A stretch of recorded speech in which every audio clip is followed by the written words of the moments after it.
It's time for another episode of the Core Extra Podcast.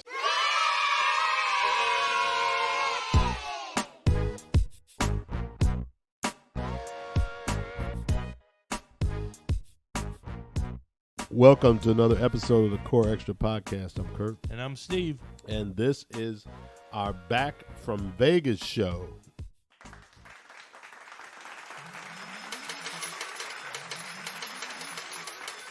As I put on Twitter in the last month or so, one or both of us were in, Illinois? Yes. Indiana? Yep. Michigan? Did you go to Michigan? No, I'm going to Michigan. I was almost in Missouri. Almost in Missouri. Georgia, South Carolina, North Carolina, and of course, Tennessee, Kentucky, and Nevada. Yeah, and we were there to meet our fans. That's right. Both of them showed up. So we've been traveling a little bit, but the main thing is we were out in Nevada again for our annual trip to Vegas, had a great time. Of course, I would be remiss if I didn't mention that we stayed at the wonderful, very accommodating El Cortez Hotel, conveniently located at 600 Fremont Street, just a block from the Fremont Experience. That's a great commercial. It is. That was pretty good. And they are pretty good. I can't say enough about their hospitality, how comfortable they make you. I can't say enough about how they treat you, how you feel like you're home. It really is a homey place. I know it's easy for me to say because they take good care of us, but as they said in Weird Science, I'm talking to you, Sonny, is that it was really a great trip, and it's always good to see all of the guys at the El Cortez. And they treat you like family. They really do. 1941 is when it opened, and still going strong all these years later. This year, when we were out there, we ate a lot more at Siegel's, the very good restaurant, the 24-hour restaurant there. And, man, they have a little bit of everything. It seems like they have more stuff every year, or at least we discover something they didn't have, that we didn't discover before.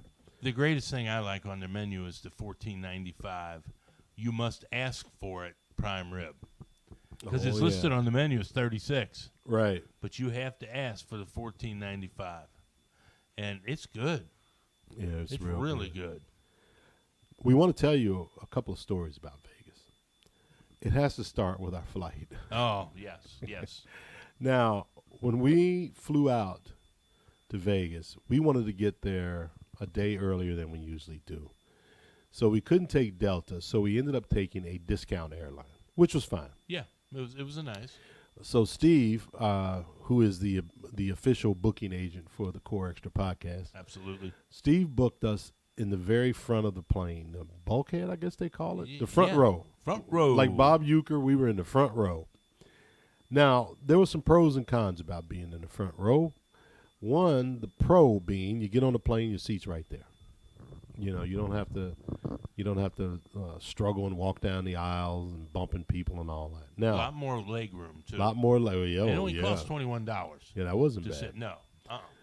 Now, one of the cons is you're right up there where the flight attendants are, and it's constant banging and opening the drawers and closing them. Terrible. It was terrible. But the one part I have to tell you guys, about halfway through the flight. Now, you know it's like a 3-hour flight, right? About halfway through the flight, I see the flight attendant we'd been talking to her. She gets a bunch of like paper towels together, and I'm like 3 feet from her, so I'm watching her get these paper towels. She's stacking them up, and she takes them over to the door of the plane that leads outside, and stuffs them in between the door and the opening, like to keep the air from coming in. It was too cold on them. It was too cold coming in. And she stuffs the paper towels up there. And I even put a picture of it on Twitter, I think. Oh, you did? Yeah. I think I did. That's right. And I'm thinking to myself, first of all, there's air coming in the plane, number one. Second of all, I'm thinking there's no other way to address this except stuffing the paper towels up in the between the door and the door frame. That's the only way to fix this. There's no other way to do it. I would think they could put a bigger seal on the door. You would I guess think. not. So that made me a little nervous. But I saw something I'd never seen before because I never sit up there. Is when the pilots had to come out and go to the bathroom, they would take the food cart and block the aisle. Remember that? Yeah, They right would block across it. the Yeah, you couldn't. vertical. You couldn't get up there. You couldn't get up there when the pilot was in the bathroom, and they would stand there like they were military. The ladies would, didn't they? Yeah. They would stand there like at attention. You know, you're not getting past us. Now look, so get this. Being in the front, we thought there were only 2 flight attendants. Remember? Yeah. There's tons of. And there was like 3 more in the back that we didn't even know existed. Didn't even see 'em. They were slamming doors constantly. Constantly. I mean, it wasn't. It was like when your parents would say, "Stop slamming the doors." It was horrible. That's exactly what it was like. I mean, I know they could do it a lot quieter. There's just no way that everything has to be slammed like that. And it was like, remember, it was like, bam, bam, and then they'd open the same door up again. Bam, bam, bam, Right. bam. Right. So get this. So we start hearing the flight attendants complaining about some people in the back that won't wear their mask. Well, hold on a minute. Let's start it from the very beginning. The guy who gets in trouble, the guy who gets on the plane, he's got a huge beard. And he's wearing a mask that I really don't see any problem with. The mask, where just figure one that covers your nose and mouth, like a medical mask, he's got one that covers his nose and mouth, but it goes all the way down over his beard. And they try to check him on that. Remember, they said, can't wear that. Right. I didn't see anything wrong with that. Did you? No. It was covering his mouth and his nose. Now, I have heard that those masks that, you wear around your neck and you just pull up, I don't even think they're masks. What are they called? Gaiters, they call them. Gaiters? Mm-hmm. It kind of looks like a dickie that women wear. Right, and right. you just pull it up. But Right. that's what he had. But it covered his whole face, his whole mouth. You couldn't even see his beard. I mean, this dude had a long beard.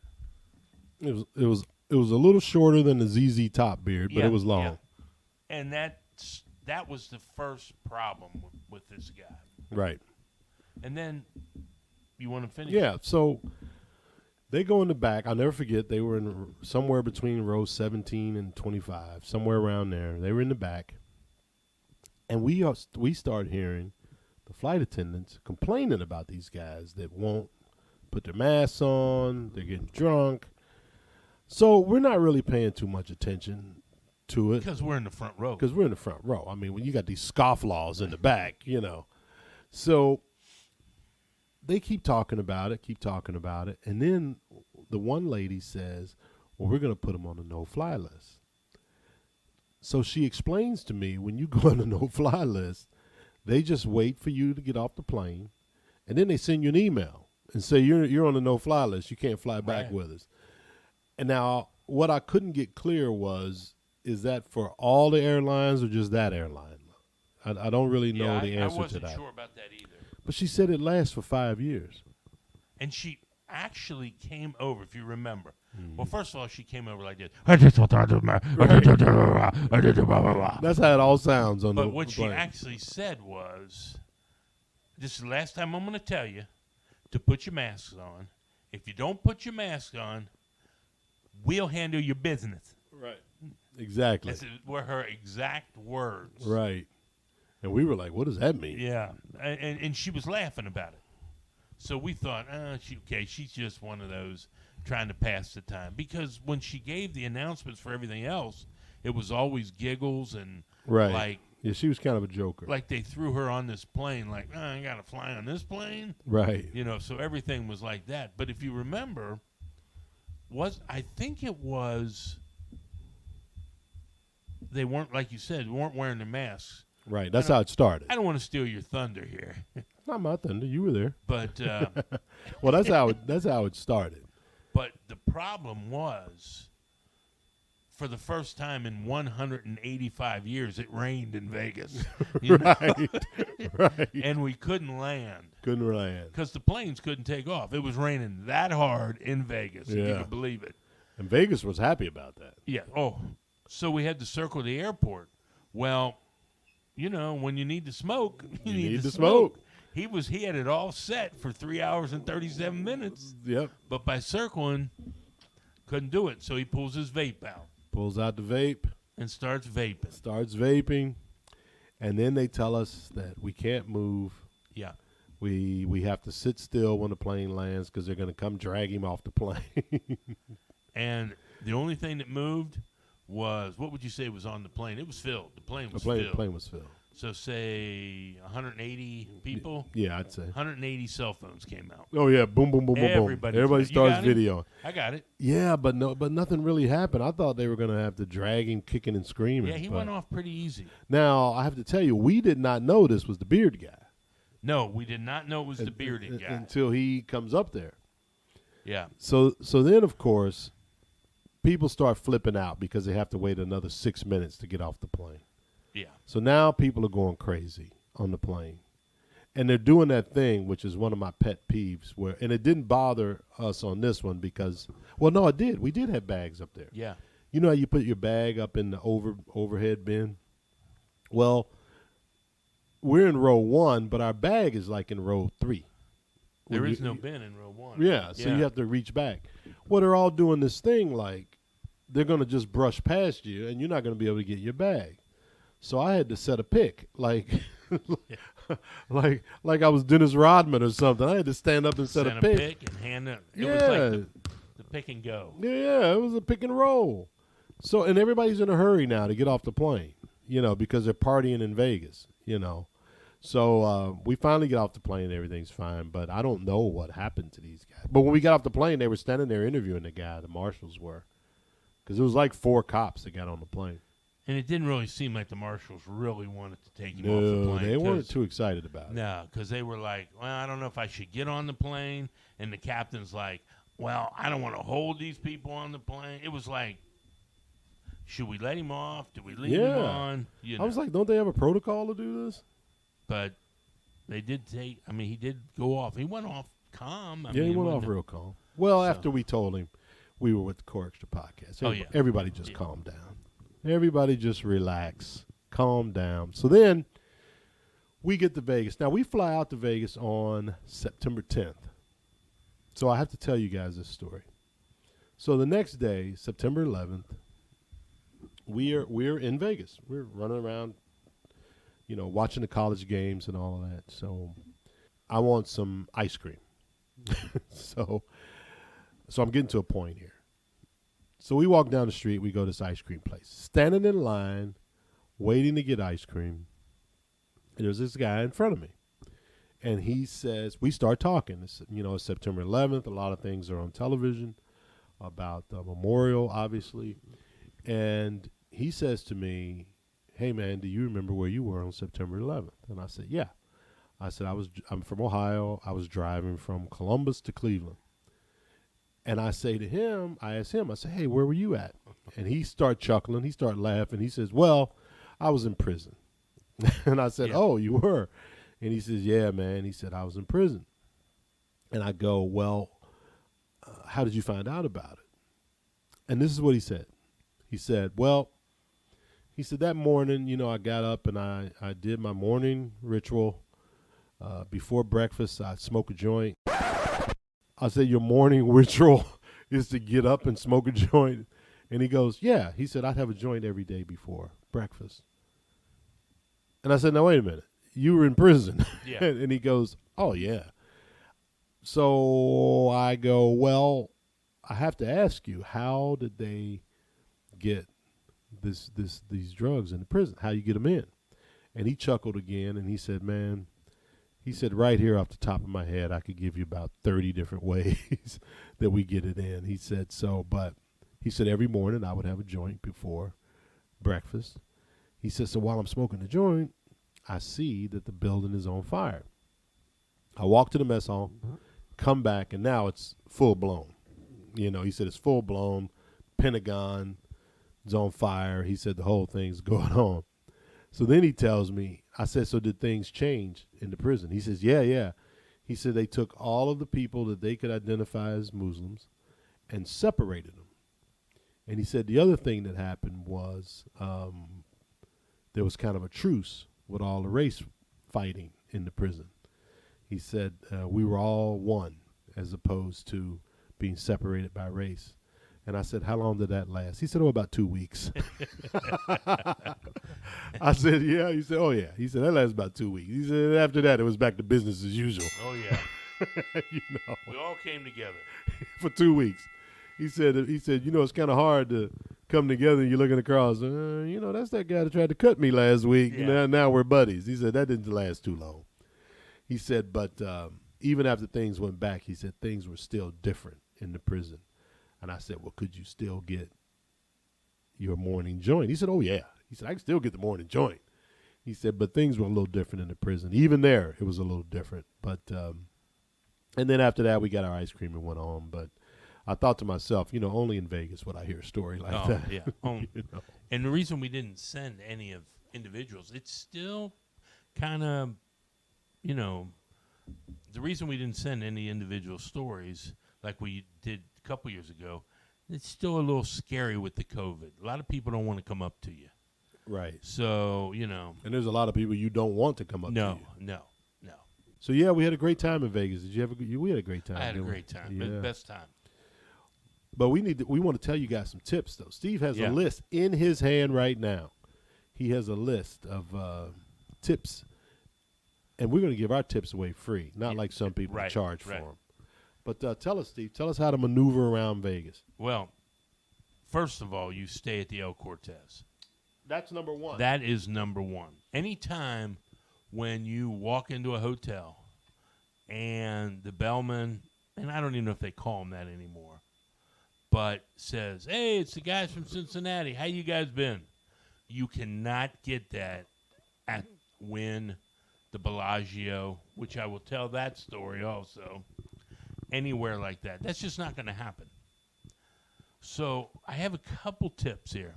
First of all, if you stay at the El Cortez and you bring your boarding pass in, you get a free spin of the wheel with a minimum of $10 free play. Right. Up to $1,000. Now, we all know what that means. You're probably going to win $10. But, hey, $10, $10. What you want to do when you get to the hotel is you want to get your player's card. Yeah, that's crucial. Yes. That's crucial. Now, the best way to do it if you're there with more than one person is to get one player's card and both of you use the same one. In other words, best thing you want to do is both of you get a player card with the same name on it. Reason being is you are racking up points twice as fast, and points count towards freebies. So, but now when you first get there with your boarding pass, you're going to have to show your license and get your own card. And then you take it over to the kiosks, and you can win anywhere from $10 to $1,000 free play. But after that, everybody uses the same card. If husband, wife, two friends, whatever, use the same card. It runs up points. One of the things that Kurt and I do is we always throw in, each of us, $500 into a pot. So we have $1,000 to play on the slots between us. In the past, we would go to a different hotel and say, hey, how about it's time for a $100 play? And I might put $100 in and play it through till there was nothing or win, and then we'd split the money. And we'd go to another hotel. Well, we decided this time to do it all at the El Cortez. So we put our $500 each into the machine. That's $1,000 in the machine. And we ran it through at $5 a spin. Remember, it was $5, wasn't it? $5 a spin. Now, that sounds like a lot, a spin. And it is. It is. We normally don't play that. And we counted the spins off. So we had 200 spins. So at the end of the 200 spins, I think we had something like $990. We had only lost $10. But you had run $1,000 through that machine. So it's not so much how much you win or lose, it's how much you run through the machine on the card. So the next night we took that 900, we ran it through 200 times again, And now we got $1,400. So we had won $500, but we kept it on the slip. So now we'd run 2,000 through machines. 2,000 in points we've played. Usually a lot of places who give you freebies only ask for 500 points. And they'll give you some freebies. So we take the 1,400, we run it down to about 8, but we run 1,400 through the machine. Now we got 3,400. I don't have to keep saying this, but you get my point. By the time we were done, we had run $4,000 through the machine at the El Cortez. But really, it was only $1,000 that we each put up. Now, you're not going to lose $1,000 if you put $1,000 in a machine, if you count the spins. And we did. So points are racking up. Now, that's not counting us playing table games and giving a card, us giving the card to the sports book while we make bets. If we go off separately, you know, if Kurt would go to bed at midnight and I'd stay up till 1 or so, or vice versa, we would use the same card. So anyway, the night you should always, when your stay is finished, the night before you leave, you should always call down to the casino host and ask them if there are any freebies that you're entitled to. And then what the casino host does is look at how much you've played. Now, for us, because we've been going back and back, now, obviously, we're not big time, are we, Kurt? We're not big time spenders. No, not until we sell the Core Extra jet, Yes. So we're not big time spenders. which is for sale, by the way. Always. It's the only jet you'll see in the sky that has one of those little orange and black things that says "for sale by owner." Yeah. We drag it behind it. But obviously we're not big time spenders. But, and since we go out every year and stay at the El Cortez, we get, 4 nights free? But we only stay, we stay 4, but Friday and Saturday is not free. It's not free to us. It's their big time, but they give us the casino rate. So it's about $130 a night on Friday and Saturday. Sunday and Monday's free for us. And you can get it free, too, if you go out there and spend enough time out there. But we charge all of our food at the to the room. We charge, they have a gift shop, all that to the room. So we call down the casino host, and he sees our play is over $4,000 in 3 days. That's a lot of money going through a machine. Now, we didn't lose $4,000, but we put $4,000 through the machines. You know what they did? They waived all of our food. That was like $200, wasn't it? And they waived our room, which was $300. Right. So we basically went out there, airfare only, got the whole room, all of our food. Now, we still lost. You know, that's you know, we made some goofy bets and things. But the room and the food, that was $500 we saved, $250 a piece. Yeah. So always use your player's card. And if there's more than one person, use the same player card. The only place you can't use the same player card is if you're sitting at a table game with someone. You can't throw both cards up. But if you're at one end of the casino and Kurt's at the other end of the casino, we can both use the same card. Exactly. And it just racks up points. You'd be surprised. I think $100 is 10 points. And then they have 10 times days at the El Cortez. But those are my tips to make money and get freebies at any hotel. But you're going to get a lot better freebies at the downtown El Cortez. If you look voting-wise, best slots, best hotel, best price, best food, best table game odds in downtown. I think in all of Vegas. Yeah, they always win. So it's a really good place to go.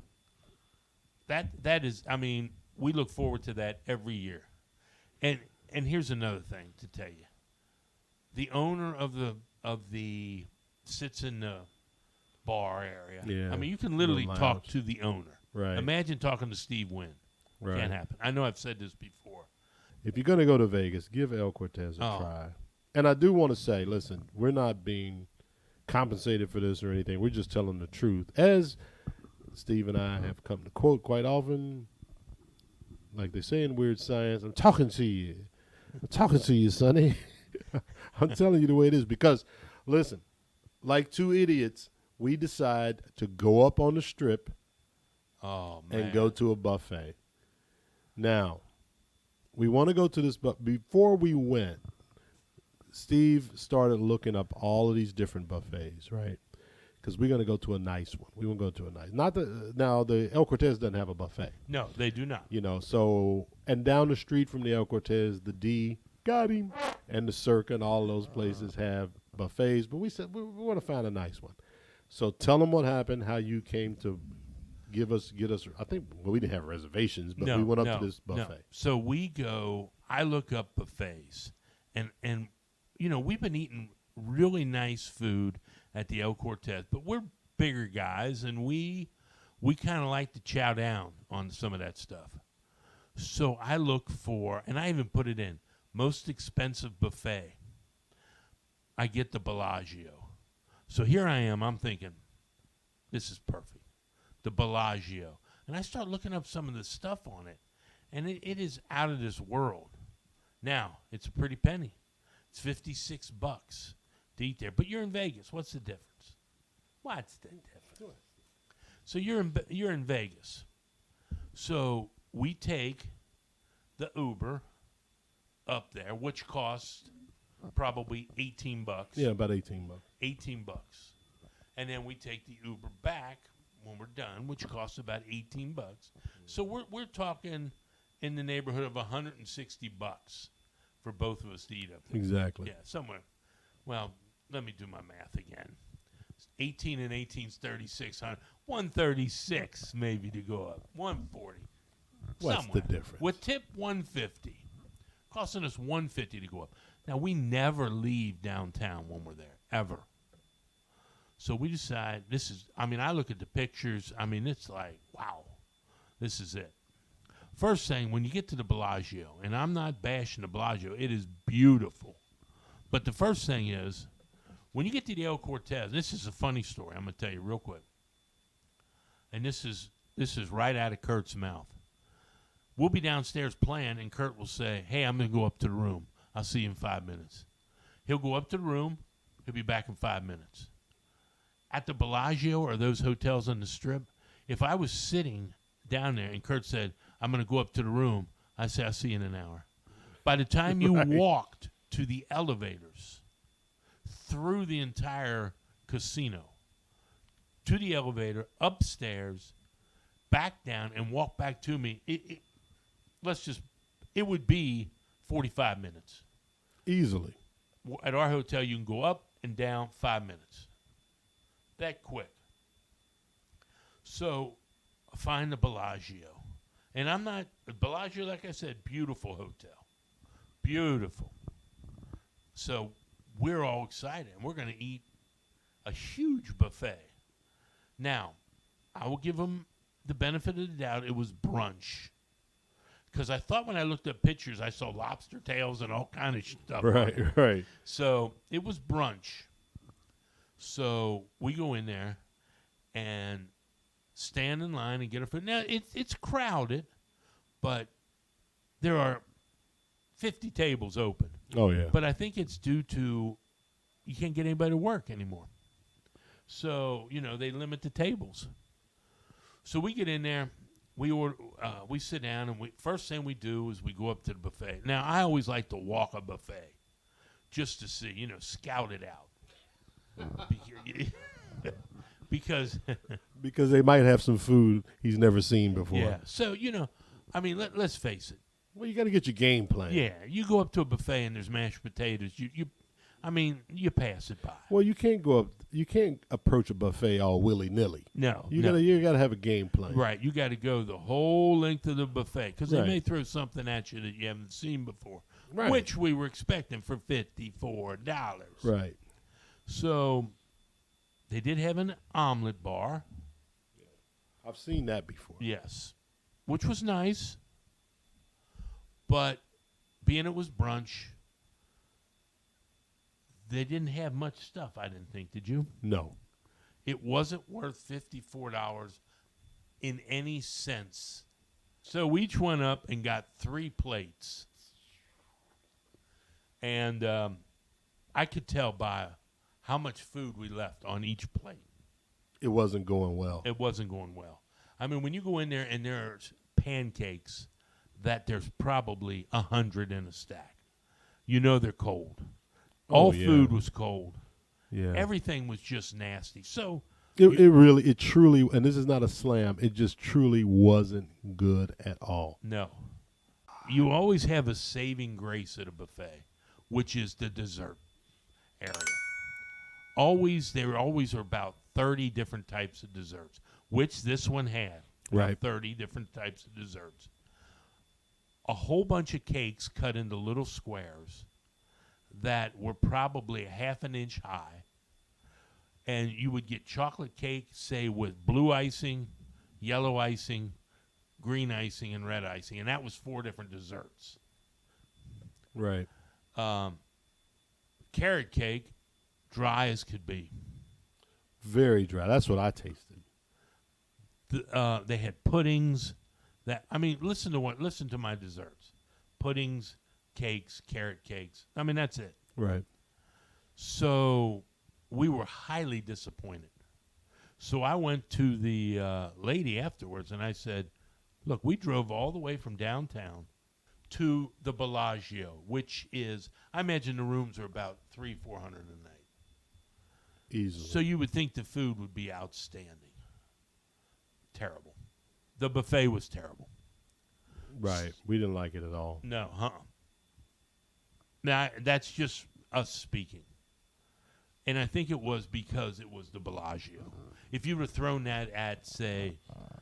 No, I wouldn't have liked it anywhere we went. Bad is bad. So we complained, and the first thing the lady said was, well, I'll go talk to the chef. And I said to her, well, I don't know what you're going to do talking to the chef. He made all this. Right. You know What are you gonna do? what's he going to do? Yeah. She said, I'll tell you what, I will give you half your money back. And, I guess for $28, we each had 4. I had 3 orange juice, and the omelet was halfway decent. So I guess Right. that's $28 in a restaurant. Could be. So, but not what we expected. No, I was very I disappointed. give it a very low rating. Low rating.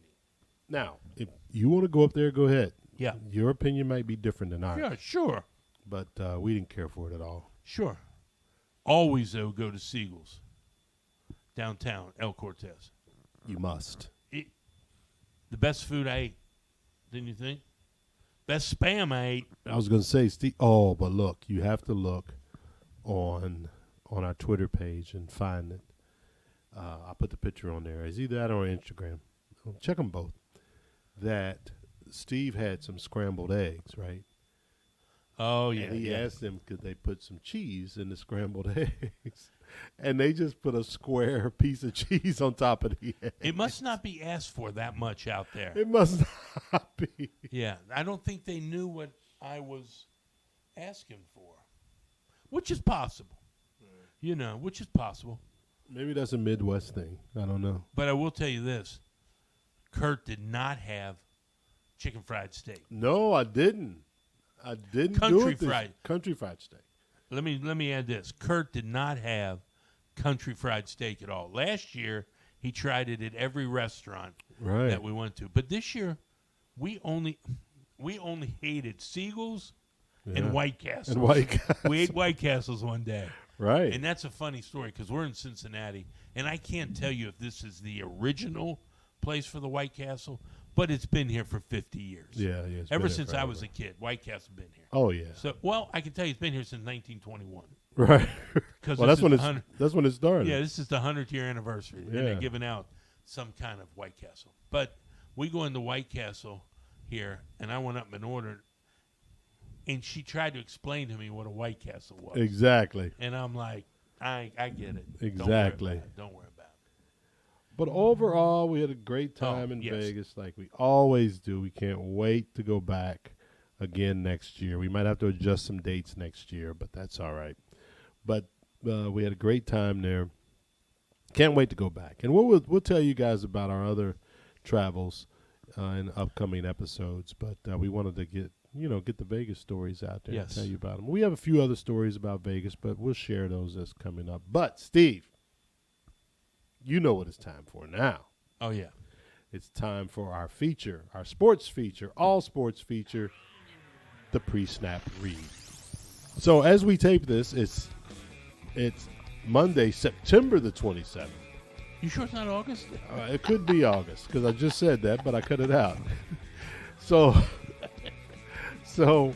yesterday was Sunday, August. See, I keep thinking it's August. The bottom line is the Bengals played Pittsburgh yesterday. That's it. We played the lowly Pittsburgh Steelers. Beat them to death. Beat them like government mules. Yes. Now, there were some big things happening yesterday. Of course, the Bengals destroyed Pittsburgh in Pittsburgh. In Pittsburgh. I don't know. The only way this game could have been any better was if we were eliminating them from the playoffs. Yeah, and I don't That's the think only that's thing- going to happen this year. That's the only way it could. Well, Pittsburgh. Well, oh, yeah, they're not going to be in it. because they are bad. So listen, Joe Burrow had 3 touchdown passes yesterday, 2 to Chase, 1 to Boyd, Yeah. 1 to Tyler Boyd. Our defense showed up. We're clicking on all cylinders. Yeah, we are. We're good. But I have to give you some information about the Bengals. Now, everybody was not everybody. A lot of people were throwing a fit. A lot of people were throwing a fit when Chase dropped some passes in the preseason. That does not seem to be an issue today, right now. Chase is doing well. All the receivers are doing well, actually. We don't have any big holes. But let me tell you how big this game was yesterday. It was huge. This game was huge. Now get this. Let me just take some in order here. Yesterday was the first time the Bengals beat the Steelers by 10-plus points since 1995. 1995. Also, this was the Bengals' first win at Heinz Field since 2015. Can you believe that? Yes. I do believe that. Going into this game, the Steelers had a 75-game sack streak. I saw that. Now, 1 sack in at least 75 games. No sacks yesterday against sacks Joe Burrow. with our supposedly weak offensive line, who's looking better and better as Joe Mixon leads the league in rushing. Yeah, Joe Mixon leads the league in rushing. Unbelievable. So here's one I read. Lance McAllister, local guy here. He put this stat up. Oh, Lance. Yeah, we have the Cortez podcast has a problem with One of the local guys. yeah, one of the Not local Lance guys. McAllister. Not Lance McAllister. No, he's fine. It's the other local guy. We'll tell you that story one Yeah. day. So last year, the Bengals D allowed 402 yards rushing in the final regular game. Oh God. 402 Who yards. did we play? Rushing. I don't know. I think Jim Brown and what's his name? Crazy Legs. Hirsch. Yeah. Jesus Christ. This year, in the first 3 games, we've allowed 235 yards in the first 3 games of the season. And look who we were up against. This guy Harris from Pittsburgh is good. Yeah. He's good. And then we had Montgomery from Chicago, and we had Cook from Minnesota. So who's getting all the yards? Because we shut those guys under 100, didn't we? Well, there's nobody getting all the yards. That's 3 games, 235 yards. Yeah. I mean, that's all added up. I mean, you know what I mean? That's 70-something yards, 70-something yard average, roughly. Now, so if you add in a couple of quarterback scrambles, That's where the yards are coming. Because our defense is shutting down the run game. well, yeah, but these yards, that's nothing. Yeah. That's nothing. No. So look, Najee Harris had 40 yards, right? David Montgomery had 61 yards, and Dalvin Cook, 2-time Pro Bowler, had 61 yards. Yeah. So if you add that up, and then, like I say, put in a couple of scrambles, maybe an end around here or there, maybe a fullback got a couple of 235 yards in 3 games, and we gave up 400 yards in 1 game last year. So the Bengals defense is legit, and that guy, what's his face, the linebacker, Logan Wilson, legit as can be. He is. He's legit. The Enquirer compared him to Odell Thurman. Now let's just hope on the field. Right. So well, I don't like when they start saying, "Oh, this guy's the next this, next that." You know, I don't like that. But I hope he's the next Ray Lewis. Well, on the field. You know, what are you gonna do? And you know, when people do that, it's like, "Oh man, this guy's gonna be the next so and so." Well, you didn't predict the first one. No. You know, and I like now that people are saying stuff like, "Oh well," even with Joe. You know, I love Joe Burrow, but even with Joe, oh well, he's a future Hall of Famer. Well, he's gonna do this. He's gonna do that. He's gonna do this. He's the next Tom Brady. Well, you didn't predict the first Tom Brady. Future Hall of Famers thrown around so easy. I know, today. and I don't want to hear it. Just concentrate on these games coming up.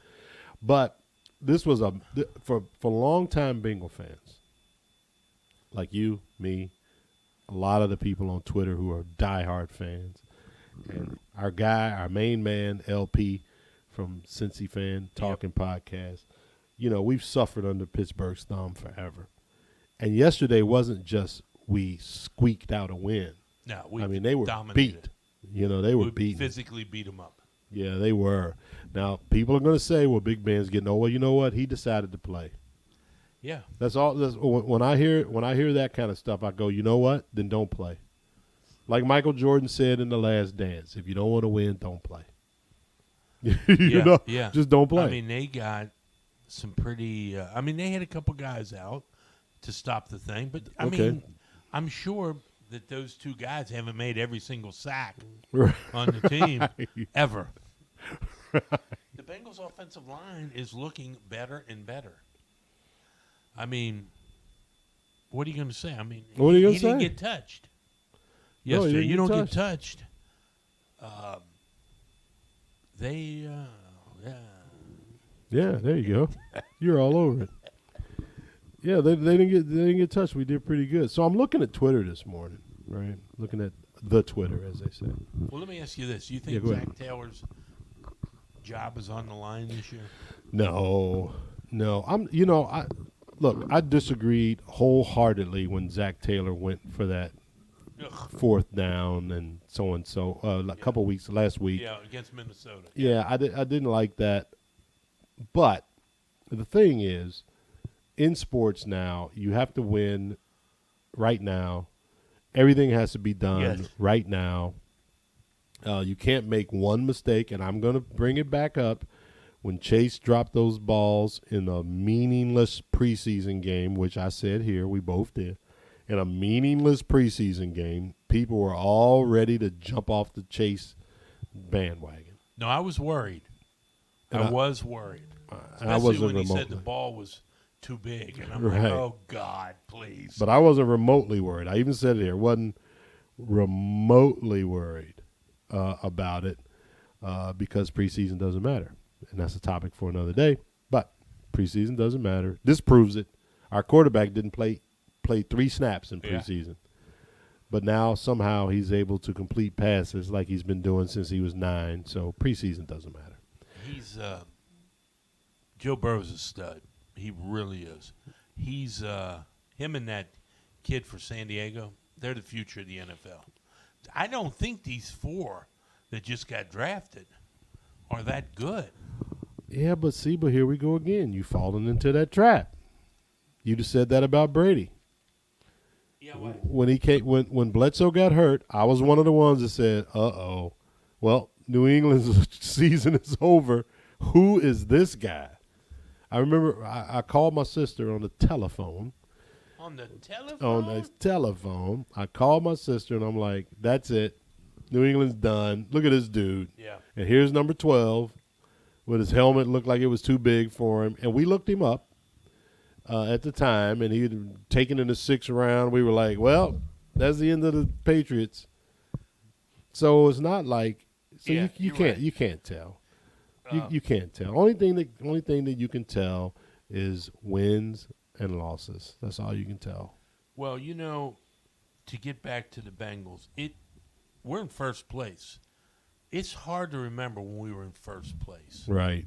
Now, we're tied with 3 other teams, but still, we're in first place. Right. And you can't take that away from us right now. Well, we're doing good. It's looking good. We have Jack. No. Before we move on, I have to say, all of the experts picked Pittsburgh yesterday.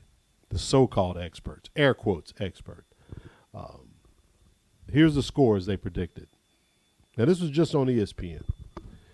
28-3 Pittsburgh.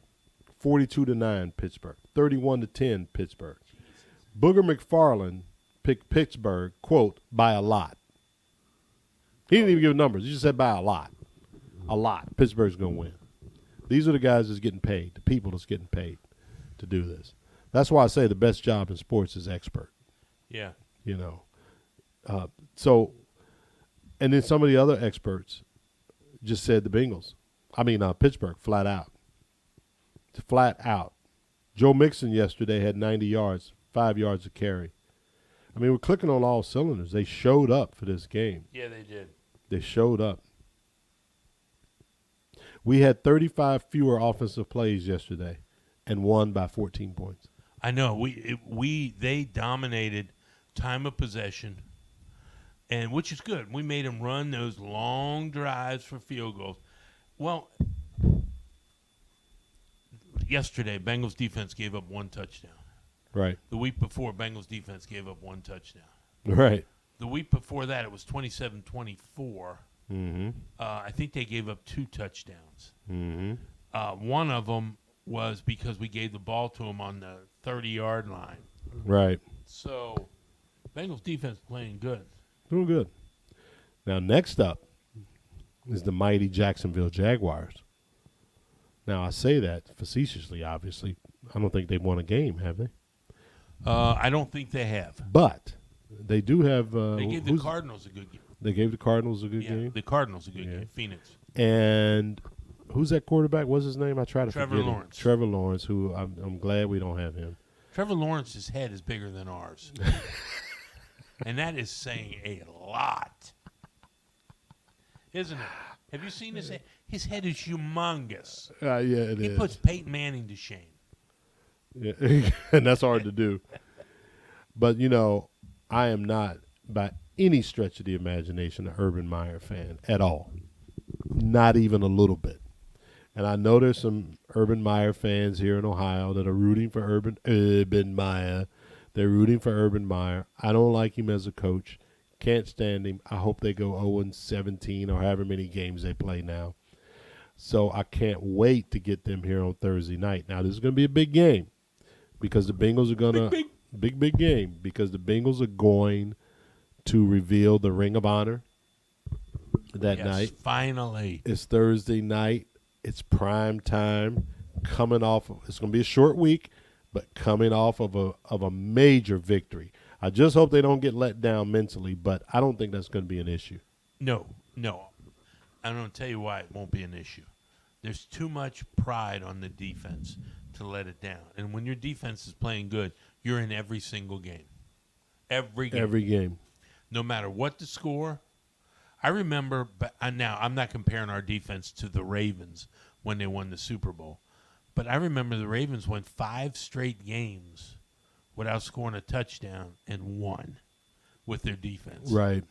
So if you have a defense, you're in every single game. Every game. And I think with the high ranking, last time I saw, I didn't see today, but before yesterday's game, they were ranked 6th. They'll want to keep that ranking that way.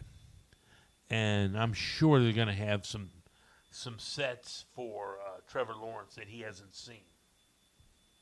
So Joe Burrow, who was the first-round pick last year, the talk this year was if Trevor Lawrence was available last year, would the Bengals taken him over Joe Burrow?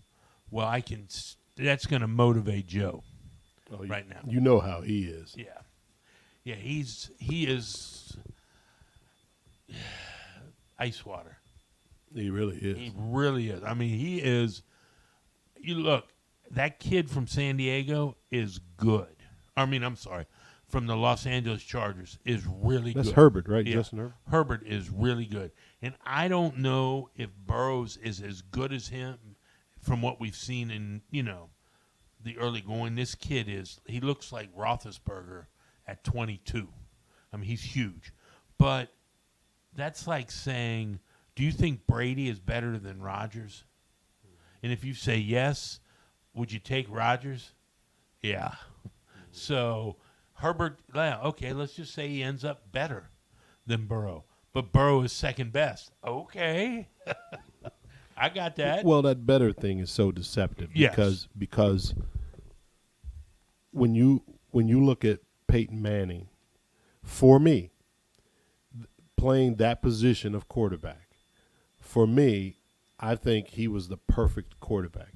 He was in control of the entire offense. He knew what everybody was doing. Not that others aren't, but I just think he did it better than most of them. So now you're putting a team together. Yeah. And somebody says, well, hey, you want this guy Peyton Manning or do you want this guy Tom Brady? Now, I don't think you can go wrong either way. You can't go wrong either way. But was either one of them better than the other? I don't know. It depends on the system and so forth and so on. Both of them won Super Bowls with different teams. Right. Of course, obviously, Brady won more. But that's my whole point. I don't know. Is Herbert better? Well, what does that mean? Does that mean he can throw further? He can see the defense better? I don't know. What does that mean? So only thing means anything is 2-1. That's But right. you know who I don't want to. Should be 3-0. I don't want to gloss over in this is Tyler Boyd. Tyler Boyd is still the consistent possession guy. Obviously, Chase is doing his thing. Obviously, when Higgins wasn't hurt, I mean, a lot of people don't realize that a lot of people kind of gloss over. Higgins also has a couple of touchdown passes, doesn't he? Yeah. I mean, he was hurt yesterday. Yeah. He wasn't in. Hopefully, he can come back Thursday. But Tyler Boyd is still producing. No matter, I mean, AJ was here. Oh, John Ross is going to be this guy, and no slam against him. He just didn't pan out. Right. But Boyd is still that consistent guy. And that touchdown yesterday that he made was the perfect touchdown for that slot position. Yeah. He ran across. It was a quick double move or a stop and go. Got hit. Was right there with three people.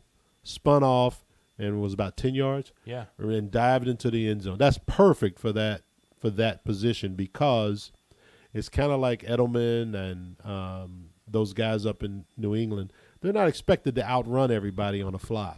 We have we have people for that. We have Chase and Higgins for that. I guess the order speed-wise would be Chase, Higgins, Boyd, wouldn't it? I'm guessing. Oh, yeah, I would think so. Yeah. So we have a speed guy, and then we have a second speed guy. And, oh, by the way, if you cover those guys, We have a possession receiver. we have a possession guy that's going to irritate the hell out of you by getting 8 to 10 yards a catch. Yeah. And then if he hits it just right, he'll break it for 20 and be in the end zone. I mean, he's not slow by any stretch of the imagination, but No. he's not our defense stretcher, But the point is, he's a solid producing. He's a solid producing wide receiver, and I don't want him to get lost in the mix. But you looked up a stat yesterday when we were watching the game. Yesterday we had a private screening of the game. Oh, yeah. Yesterday. You know how it is when you walk into a restaurant and you say, "Is anybody sitting here?" And they say, "No, you sit down." That's our private screening. Yeah.